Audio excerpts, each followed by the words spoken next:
You think the key to connecting with someone who pulls away is to show them how available you are.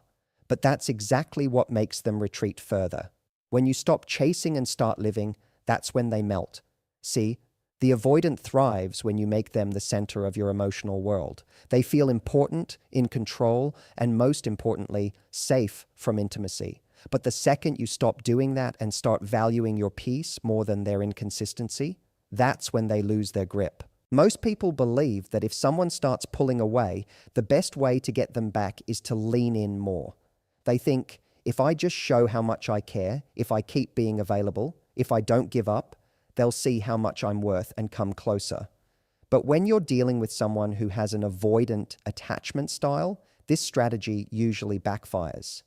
Avoidants don't respond to closeness the way securely attached people do.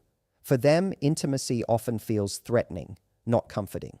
So when they feel someone moving in emotionally, their instinct isn't to match that energy, it's to create distance. That's why confidently giving space doesn't push them away further. Ironically, it actually starts to draw them in. Avoidant individuals operate from a fear of being consumed, controlled, or losing their autonomy. They've usually developed this fear from early experiences where closeness felt overwhelming or unsafe. So when you come toward them with intensity, whether it's love, attention, or emotional need, they don't process that as affection. They process it as pressure. Even if you're not being demanding, even if your intentions are good, their nervous system reacts like a trap is closing in on them, and that's why they pull back. Not necessarily because they don't like you, not because they don't enjoy your company, but because the closeness triggers a fear they haven't resolved. Now, when you do the opposite, when you give them space, and not just any space but confident space, you send a completely different signal. Confident space is different from sulking, going quiet to punish, or playing games. It's the kind of space that comes from knowing your worth. It says, I'm not here to chase or convince. I'm here to connect with someone who meets me where I am. That kind of energy changes the dynamic completely. Avoidants are used to people either chasing them when they pull away or cutting them off in anger. So when you don't do either, when you calmly give space without emotional fireworks, they notice. It confuses them in a good way. They start to wonder why you're not reacting like everyone else. They start to question if maybe you're different, if maybe you have something they haven't seen before. Their mind begins to wander. Curiosity is triggered. And in that curiosity, the fear begins to loosen its grip because you've shown you're not a threat to their independence. You've shown you can exist in your own lane and you don't need them to validate your sense of self. And to an avoidant, that's strangely attractive because one of their core fears is being engulfed by someone else's emotional needs. The moment they realize you're not here to engulf them, they feel safer. And when they feel safer, they soften. What most people don't realize is that giving space doesn't mean giving up. It doesn't mean walking away or disappearing to prove a point. It means stepping back with strength. It means choosing not to feed the cycle of pursuit and retreat. And when that happens, the power dynamic subtly shifts. Avoidants are often in control of the emotional tempo in relationships. They decide how much closeness is allowed. But when you confidently create distance, you reclaim your power. You stop dancing to their rhythm and start setting your own. And whether they realize it consciously or not, they feel that shift. They feel the absence of your emotional energy, but not in a way that pressures them, more like an echo that makes them wonder where your attention went. Because the truth is, most avoidants are not used to people walking away from their cold behavior without drama. They're not used to someone choosing peace over confusion. And when you do, it creates a mirror. It forces them to confront why someone they're drawn to isn't clinging to them. It challenges their assumptions about how relationships work. And in that moment, some part of them starts to ask, why do I feel like I'm losing something I didn't even fully let in? This is where emotional pull starts to happen, not because you chased them down, but because you didn't. Because you allowed space to speak louder than words, because your stillness carried more weight than any argument or persuasion, because you stood still while they pulled away, and in doing so, you stopped the cycle they unconsciously recreate in every relationship. Boundaries are often misunderstood, especially in relationships where one person has an avoidant attachment style. Most people think boundaries are walls, something you put up to keep people out or to push someone away. But in reality, boundaries are not about distance. They're about clarity. And with someone who's avoidant, clarity is the one thing that begins to make them feel emotionally safe. Avoidants don't respond well to emotional chaos, unpredictability, or intensity that seems to come without rules. What actually soothes their nervous system isn't someone trying to break through their defenses. It's someone showing them exactly where the emotional edges are and letting them know, without needing words, that the relationship isn't a free-for-all. In the beginning stages of a relationship, it's easy to mistake avoidant behavior for mystery or independence. They seem cool, laid back, self-contained. But over time, what you begin to experience is a lack of emotional consistency. One day they're affectionate, the next they're distant. One moment they're opening up, the next they're shutting down. And when you don't have strong boundaries, that kind of behavior turns you into someone constantly trying to recalibrate yourself to their rhythm. You find yourself overthinking, adjusting, chasing.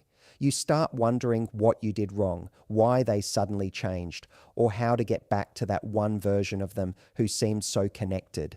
But when you start setting boundaries, not in anger, not as punishment, but with quiet strength, you disrupt that cycle. Boundaries with an avoidant aren't just about saying no or walking away when they act cold. They're about being crystal clear on what kind of connection you're building and what you will and won't tolerate emotionally.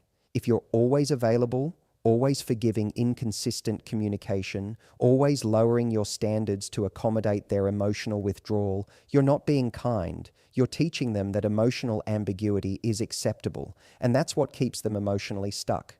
But when you calmly, lovingly say, "That doesn't work for me," or "I need consistency to feel safe here," you're not giving an ultimatum. You're offering a structure that most avoidants never had in their early emotional development. What people often miss is that boundaries are not about trying to change the avoidant. They're about keeping yourself intact while dealing with their emotional fluctuations. And when you do that consistently, something shifts. Avoidants are used to people either becoming emotionally chaotic or completely disappearing.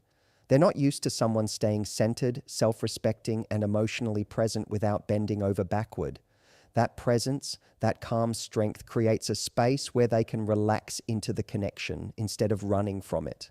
Because instead of feeling engulfed, they feel held, but not in a suffocating way, in a structured, secure way. Boundaries give the relationship a kind of frame, and that frame is what allows emotional safety to start developing, not just for you, but surprisingly, for the avoidant as well. When they realize they can't just disappear for days and expect you to be right there waiting, when they learn that emotional coldness is met with space instead of pursuit, and that inconsistent behavior leads to natural distance, not punishment, just distance, they begin to see that this connection has rules, not rigid rules, but healthy ones. Rules that say, "I value this connection, but not more than I value my own emotional well-being." This can be deeply unsettling at first for the avoidant because they're not used to being in relationships where emotional clarity exists. They're often drawn to people who tolerate their distance or even try harder when they pull away. So when they encounter someone with boundaries, it's a shock to the system. But that shock eventually makes room for a deeper kind of trust, because they're no longer waiting for the moment you'll explode or break down or demand something from them they don't know how to give. They're no longer bracing for pressure. Instead, they begin to understand that the connection is secure, not because it's being forced, but because it has structure. The irony is that avoidants, who appear allergic to structure, actually need it more than most. They fear emotional chaos, even when they're the ones creating it. They fear losing themselves in a relationship, so they distance themselves to survive. But when they meet someone who respects their need for space, while also clearly defining emotional boundaries, it creates a paradoxical sense of safety. Because now the relationship doesn't feel like a trap. It feels like a choice, a place where they can show up, pull back, reflect, and return, but only within the structure you've made clear. And that structure, more than any emotional plea or dramatic gesture, is what slowly begins to build real trust. When you're dealing with someone who has an avoidant attachment style, one of the most powerful shifts you can make is to stop responding emotionally to their push-pull behavior. Avoidants often live in a cycle of engaging and retreating, drawing you in with moments of connection, then pulling back when things feel too close. If you're not grounded in your own emotional center, it's easy to get caught in this pattern. You start reacting to every withdrawal, analyzing every cold response, adjusting your behavior to chase connection. But when you stop playing that game, when you show emotional indifference to their back and forth, you immediately strip away the one tool they've unconsciously relied on to maintain control. Avoidants don't always know they're playing a game. For many, it's not about manipulation, it's survival. They learned somewhere in their past that closeness meant vulnerability, and vulnerability led to pain, disappointment, or feeling trapped. So when intimacy starts to deepen, they instinctively pull away. It's not because you did something wrong. It's not because they've lost interest. It's because their wiring tells them this is dangerous. Get distance, regain control. The problem is, when you react to that retreat with emotional urgency, when you chase, explain, over-communicate, or spiral, they feel affirmed in their need to pull back. Your emotional reaction becomes proof that closeness equals pressure. What they don't expect is someone who doesn't react, someone who doesn't rush to fix the distance, doesn't demand an explanation, doesn't start performing to earn attention again. When you show indifference, not coldness, but calm detachment, it unsettles the pattern. It tells them that you're not emotionally dependent on their engagement, that their silence doesn't shake your core, that you're not here to win their affection through performance. And for an avoidant, that's confusing in a way that starts to make them think. Because you're no longer giving them the reaction they've come to expect. You're not reinforcing the narrative that relationships are consuming or emotionally chaotic. This indifference doesn't mean you don't care. It means you've stopped trying to control the uncontrollable. You're no longer investing emotional energy into someone who retreats as a coping mechanism. You're choosing to let their actions speak without trying to read between the lines.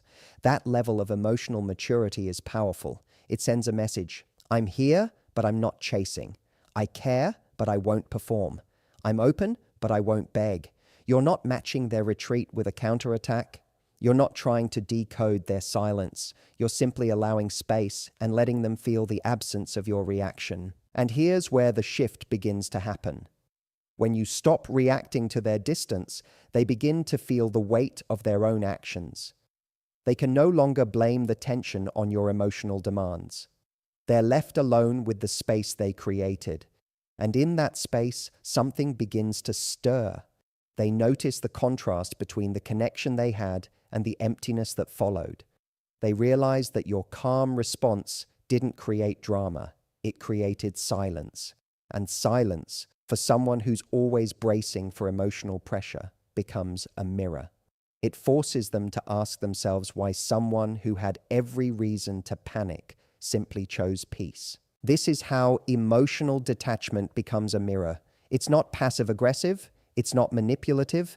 It's the refusal to participate in an emotional pattern that drains both people.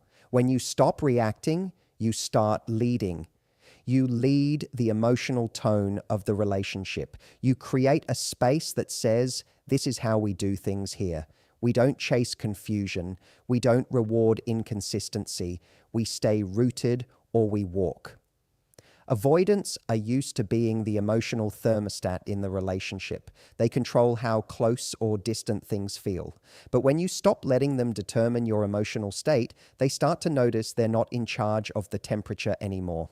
That's when they begin to soften, not because you begged them to stay, not because you explained your worth, but because your steadiness became more powerful than their unpredictability.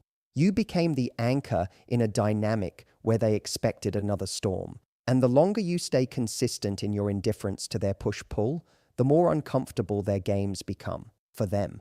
The emotional seesaw stops working when you no longer sit on the other side of it. Your refusal to play becomes the moment the game ends, and in that stillness, they finally have to confront what they're actually afraid of. Real intimacy, built on mutual respect, clarity, and emotional responsibility. One of the most underestimated shifts in any dynamic with an avoidant partner is showing that your life is full, with or without them. Not pretending, not using it as a strategy, actually living a life that's rich, meaningful, and driven by your own purpose. Avoidants are often drawn to people who make them the emotional center of gravity. At first, that attention feels good. It feeds their ego. It gives them a sense of significance without requiring deep emotional risk. But eventually, the more someone orbits their world, the more suffocating it feels, and that's when they start to distance themselves. But when you're not revolving around them, when you've got your own gravity, it changes everything. The power dynamic tilts. You're no longer waiting for them to engage. You're busy being fully engaged with your own life. This shift isn't just about filling your calendar. It's about where your focus lives. If every emotional high and low is determined by whether they replied, how much attention they gave, or how present they were in the moment, your center of power has already been handed over. Avoidants, whether consciously or not, are incredibly attuned to this imbalance. The more someone makes them the sole source of happiness or security, the more pressure they feel to perform or be emotionally available in ways they're not comfortable with, so they retreat. But when you're showing up to your own life, when you've got your friends, your passions, your goals, and your routine that doesn't skip a beat, they start to feel that they're not the air you breathe, that they're not holding the keys to your joy. There's a very specific shift that happens in their perception when you stop making them the center. At first, they might mistake it for disinterest. They might pull back even more to test if you'll chase. But when you don't, when you keep showing up fully in your own world, something in them begins to recalibrate. They're no longer dealing with someone who's emotionally reliant on them. They're dealing with someone who has emotional independence, someone who won't collapse if they pull away. And to an avoidant, that's rare, because most people respond to their distancing with desperation or pursuit. But you're not desperate. You're not chasing. You're too busy building a life they now feel a strange urge to be a part of. This doesn't mean you stop caring. It means you stop making them the metric of your self-worth. You stop giving their inconsistency the power to shake your emotional stability. You don't abandon the connection, you just stop abandoning yourself for the sake of the connection. You begin showing that your time is valuable, that your energy is reserved for things that nourish you, that you don't entertain hot and cold behavior when you've got places to go, people to see, and a purpose that doesn't wait for someone to make up their mind. What's remarkable is how this energy shift speaks louder than words. You don't need to give speeches about your worth.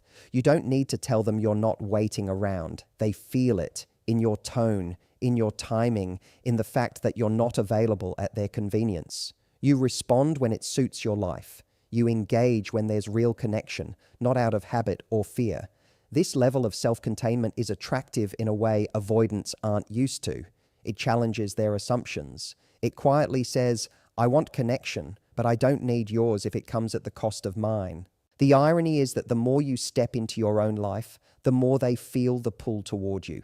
Not because you manipulated them, but because your life became magnetic. You're living in a way that shows you don't need emotional breadcrumbs when you've got a banquet of your own. You're showing that love is welcome, but it has to be love that complements, not love that disrupts. You're no longer asking them to complete you. You're showing them what it looks like to be complete and inviting them to meet you there. That's a different type of invitation, one that doesn't pressure or beg, one that says, here's what a full life looks like. Come closer if you can handle it. And that invitation doesn't come through pleading. It comes through presence, through the energy of someone who knows that love is not the entire story. It's a beautiful chapter, but never the whole book. One of the most unexpected ways to shift the dynamic with an avoidant is by responding with warmth instead of withdrawal when they start to re-engage. Most people, after experiencing the distancing behavior of an avoidant, feel the need to protect themselves when that person circles back. The instinct is to match the coldness they once received, to play it cool, to act indifferent as a form of defense. But what avoidants don't expect, what disrupts their emotional script completely, is being met with warmth and openness instead of guardedness. When they reach out and you meet them not with suspicion or punishment, but with calm, grounded energy, you begin to rewrite the entire narrative they've learned about connection. Avoidants have been conditioned to believe that intimacy always comes with a cost, that if they allow someone too close, they'll lose their autonomy, their freedom, or be consumed by expectations. So when they retreat and later return, they're often bracing for a storm. They expect resentment, emotional intensity, or some form of silent treatment. But when they find steadiness instead, when they're met by someone who doesn't deny the space that was created, but also doesn't close the door, they start to associate closeness with something safer, something less chaotic, something less punishing, and that association begins to soften the walls they've built around vulnerability. This isn't about rewarding inconsistent behavior or teaching someone that they can come and go without consequence.